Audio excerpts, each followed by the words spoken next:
Hey tout le monde, j'espère que vous allez bien. Aujourd'hui on se retrouve pour ma deuxième vidéo de Vlogmas. En fait j'avais prévu de sortir, faire du shopping dans le centre-ville d'Osaka ou quoi que ce soit, enfin de vous emmener quelque part quoi.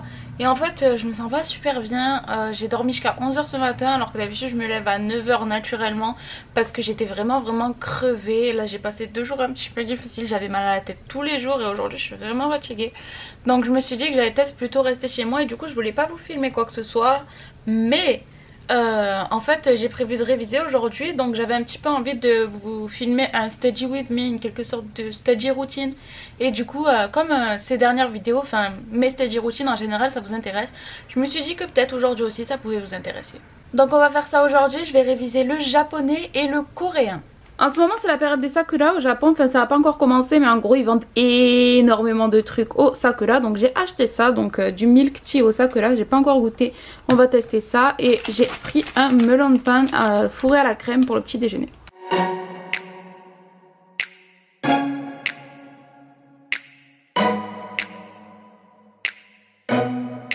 L'arrière-goût me donne l'impression de manger de la pâte à modeler, c'est trop bizarre, c'est super sucré, c'est très bon quand même, mais l'arrière-goût est un peu gênant. J'aime trop les melon pan à la crème, en plus celui-là il est vraiment goût melon, j'adore, c'est super bon. Il y a plein de melon pan qui sont très bons, mais souvent quand il n'y a pas de crème au milieu c'est un petit peu sec. Donc celui-là franchement je suis super fan. Pour mes révisions en ce moment j'utilise un study planner et franchement ça me sert énormément, je l'adore, je trouve que c'est vraiment super utile. Je vais un petit peu vous montrer ça. Alors je viens de remplir mon study planner pour la journée, je vais un petit peu vous montrer comment ça se passe. Alors en gros ça se présente comme ceci, il est très simple de l'extérieur mais dedans c'est super mignon. Donc voilà, là vous avez le sommaire. Là vous avez des petites citations pour un petit peu vous encourager. Donc ça c'est le calendrier sur l'année. Moi je vais pas travailler sur l'année parce que j'ai pas un an avant mes examens. Donc j'ai utilisé la version 3 mois. Donc mon planning commence le 1er mars, termine le 1er juin. Et mes objectifs c'est ceci, j'ai envie de pouvoir passer le JLPT N1 et éventuellement le topic 1. Donc ça c'est mon objectif principal, les points de grammaire, parce qu'après le vocabulaire je l'apprends un petit peu dans le contexte etc, dans ma vie de tous les jours. Ensuite et bien évidemment réviser le vocabulaire et le listening, que ce soit pour le coréen ou le japonais. Donc on a vraiment des super jolies pages avec des jolies citations et je trouve ça super sympa et ça motive vraiment. Donc j'ai commencé ça le 1er mars, c'est donc mon premier mois, voilà, mars 2019. Et je mets ce que je réalise par jour sur ça, chaque jour en fait. Après j'ai pas travaillé dimanche et lundi parce que dimanche je sortais et lundi j'étais pas super bien. Mais voilà, du coup j'ai rempli pour vendredi et samedi ce que j'ai fait dans chaque journée. Après ça c'est par semaine, donc moi cette semaine là c'est du 4 mars au 10 mars. J'ai mis mes objectifs, donc en fait moi je fonctionne avec une liste de points de grammaire. Donc je sais exactement dans quel ordre c'est, et ça c'est voilà, de tel point de grammaire jusqu'à tel point de grammaire je veux aller cette semaine. Et ensuite voilà, pour le topic je fonctionne par leçon, donc je veux faire 3 leçons, de la leçon 6 à la leçon 9. Et donc ça c'est mon programme parce que j'ai pas révisé hier. Donc voilà, ça c'était la journée de lundi. Et ça c'est aujourd'hui, je me suis levée super tard et je viens tout juste de terminer de déjeuner. Donc le reste de l'après-midi je veux le consacrer au japonais ici et ensuite au coréen. Et ça c'est le programme de la journée, qu'est-ce que je veux faire aujourd'hui. Donc je veux faire 8 points de grammaire du JLPT que j'ai donc listé ici en détail. Et je veux faire une leçon, et ceci ce sont les parties de la leçon de coréen. Donc ensuite au fur et à mesure de mes révisions je cocherai chaque point par ici et voilà chaque partie de la leçon. Et ça marque le commencement de mes révisions. Du coup j'aime pas ça du tout, mais vous allez me voir avec des lunettes parce que je dois mettre des lunettes quand je me concentre, quand je me sers de mon ordinateur pour lire et pour me concentrer. Mais j'aime pas ça du tout, je trouve ça super moche, donc vous allez devoir supporter ma tête avec ça. Du coup je vais commencer par le japonais, donc par les points de grammaire que je vous ai dit. Ensuite je ferai éventuellement une petite pause vocabulaire en me servant d'une application pour apprendre du vocabulaire japonais. Et après ça on va passer au coréen. Il est actuellement 13 h, je me donne pas de limite de temps, mais bon on verra bien à quelle heure je termine de remplir mes 8 points de grammaire japonais. Pour mes révisions de japonais j'utilise ce cahier écrit dans un français très approximatif comme vous pouvez le constater. Et en fait je note chaque point de grammaire comme ceci. En fait je les trouve sur un site et je les copie comme ils sont. Donc je copie la façon de le former, le sens, et ensuite je copie des phrases d'exemple, 2 phrases d'exemple pour chaque point de grammaire. Et voilà, je vous ai déjà parlé du site que j'utilise parce que ça fait vraiment très longtemps que je l'utilise. Là je suis sur le N1 mais ça fait depuis que j'apprends le N3, donc mon premier JLPT, que je l'utilise. Ça s'appelle Japanese Test for You et ils ont vraiment énormément de leçons sur chaque point de grammaire du JLPT et je trouve que ça me sert énormément, donc je vous mettrai le lien dans la description. Bon bah c'est parti, on y va.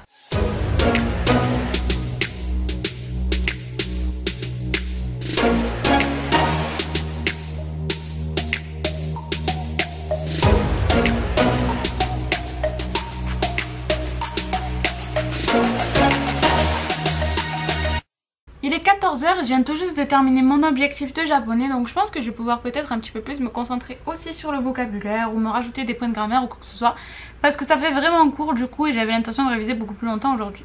Du coup je vous montre un petit peu le résultat sur le study planner. Ici donc j'ai rempli tous les points de grammaire que je voulais apprendre et ici donc ça m'a fait 1 heure de travail pour l'instant. Du coup pour le vocabulaire j'utilise l'appli Memrise, donc il y a des listes de vocabulaire et voilà, on se fait au fur et à mesure et c'est super bien pour la mémorisation je trouve. Donc là par exemple j'ai un mot, plusieurs mots en fait, et après par exemple je sélectionne voilà ce qui fait le mot en bas. Et ça m'aide beaucoup à apprendre la prononciation, le sens, etc.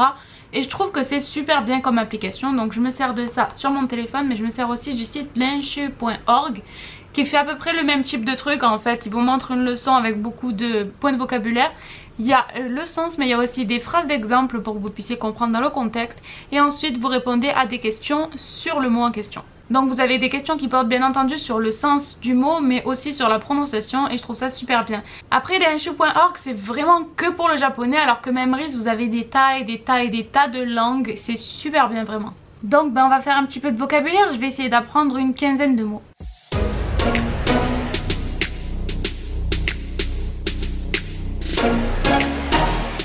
C'est bon, j'ai fait une petite séance de vocabulaire japonais, du coup maintenant on va passer au coréen. En fait j'avais arrêté le coréen depuis à peu près 1 an et demi, 2 ans parce que j'arrivais pas à m'en sortir avec le japonais.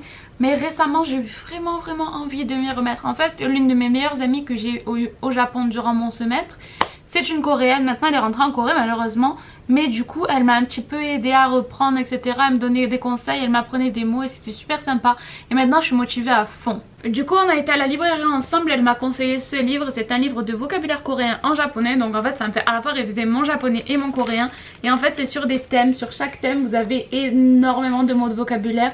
Donc avec leur prononciation et leur sens en japonais. Et c'est tout en couleur, vous avez des petites illustrations sympas, donc je trouve ça super mignon comme livre. Après c'est qu'un livre de vocabulaire, c'est une liste de vocabulaire en fait.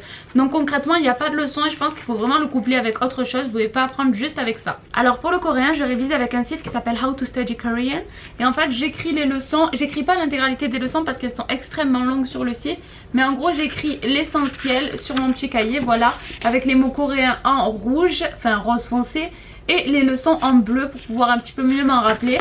Et du coup voilà, j'essaie de faire ça joli pour me donner envie de réviser. Donc j'ai commencé ces leçons il n'y a pas très longtemps, mais j'ai l'impression qu'elles sont vraiment hyper complexes. Donc si vous parlez anglais je vous conseille vraiment de passer sur ce site pour aller un petit peu voir, parce que je pense que ça peut vraiment vous aider. Donc les leçons sont super longues et elles sont divisées en plusieurs parties. Donc je fais soit quelques parties à la fois, soit une leçon à la fois pour pas trop m'embrouiller non plus avec le japonais et le million de trucs que j'apprends en même temps.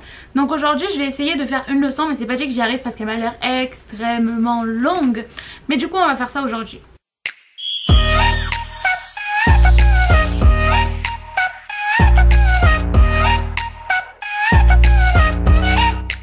Alors je viens tout juste de terminer le coréen, il est 16h10, j'ai commencé à 14h, donc en gros ça m'a pris 2 heures pour la leçon. Alors du coup voilà le résultat dans mon study planner. Donc ça c'est quand j'ai commencé le coréen. Après j'ai fait 10 minutes de pause à 15h, mais j'ai travaillé jusqu'à 16h10. Donc voilà, en tout ça a fait 2 heures. Et voilà, donc j'ai validé tous mes objectifs du coréen.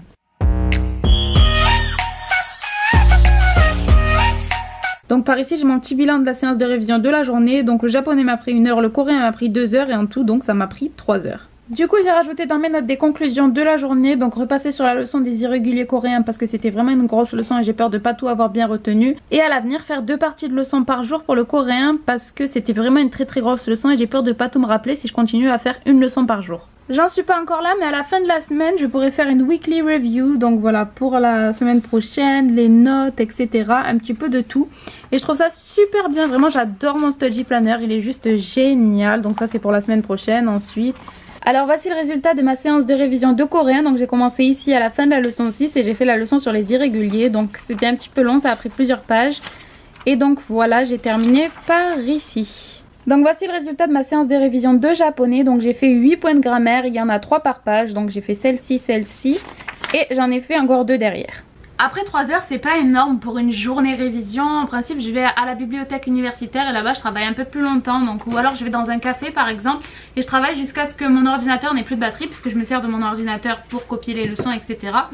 Sinon aussi en dehors de mes révisions, je les compte pas dans le study planner ou quoi que ce soit, mais je pratique en fait en regardant des dramas par exemple ou en lisant des mangas en japonais, et je compte pas la pratique dans le study planner, mais j'essaye vraiment d'en faire beaucoup pour pouvoir apprendre des mots dans le contexte, etc. L'utilisation de chaque point de grammaire, un petit peu de tout comme ça. J'ai pas énormément de pratique en coréen, quoi qu'il en soit, que ce soit en japonais ou en coréen. Si vous avez des dramas ou des trucs pour pratiquer à me conseiller, n'hésitez pas à me dire tout en commentaire, franchement ça m'intéresserait vraiment.